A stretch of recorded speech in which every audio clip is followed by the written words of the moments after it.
Автандилге! Бошкондук! Автандилге! Бошкондук! Автандилге! Автандилге!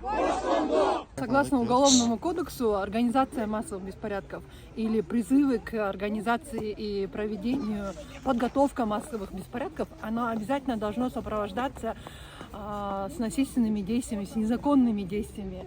Призывы людей или попытки людей самоорганизоваться и выйти на мирный митинг – это гарантированное и защищенное Конституцией право и свобода каждого из нас.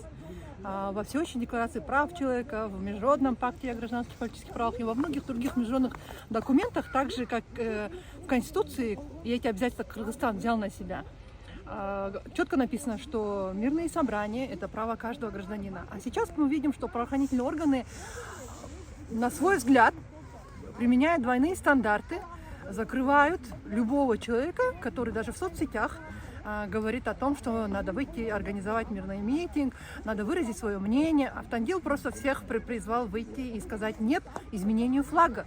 И это его право. Никаких незаконных действий, никаких призывов поджечь что-то имущество, ограбить, не подчиниться законным требованиям милиции. Вот они все здесь.